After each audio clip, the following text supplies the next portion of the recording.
गीत गोविंद श्रृंगार रस का सबसे उत्कृष्ट ग्रंथ है भैया, सबसे उत्कृष्ट। तो जितना भी आप साहित्य को उठा लें, श्रृंगार रस का सर्वोत्कृष्ट ग्रंथ इसके अलावा कोई है ही नहीं। किसी एक ने और लिख दिया ऐसा ही ग्रंथ देख करके जगन्नाथ जी के मंदिर में रखा गया।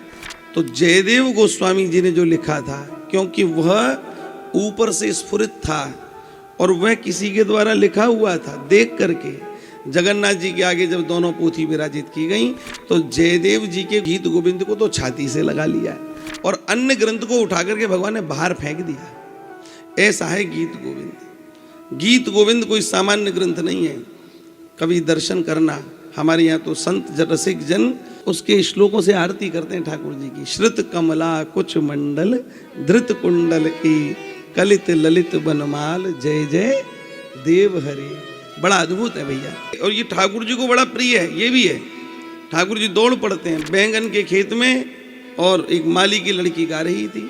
महाराज जगन्नाथ जी को रुका नहीं गया, दौड़ पड़े और सुन करके वापस लौटे तो बैंगन के कांटों में उलझ गए, सब बागे फट गए। और जब फट गए तो मंदिर में विराजे और वस्त्र फटे हुए। तो पंडा पुजारियों ने कहा जय जय, आज कहा लीला करे आए। तब कहा गीत गोविंद मुझे अत्यंत प्रिय है, मैं इसके बिना रह नहीं पाता। यदि कोई गीत गोविंद मुझे सुनावे तो मैं बैठ करके तन्मय होकर के सुनता हूँ। भगवान क्या कह रहे हैं? तन्मय।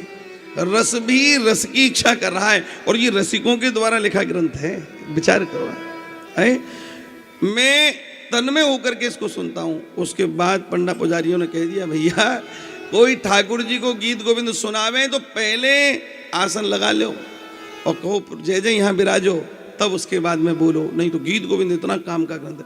आज भी जगन्नाथपुरी में जगन्नाथ जी के सामने सारे पंडा पुजारी मिल करके इसको गाते हैं। सुख सारे गतम भिसारे मदन मनोहर बेशम ना कुरु नितम। ये है बड़ा, आप पढ़ा करो सब लोग आनंद के साथ। रस में डूबना है तो ये वस्तुएं हैं, और कभी कभी इस थोड़ा गाढ़ा हो जाए तो हमसे कुछ सलाह मशवरा कर लिया करो, हल्का फुल्का कर देंगे तो फिर आपको और रस आवेगा।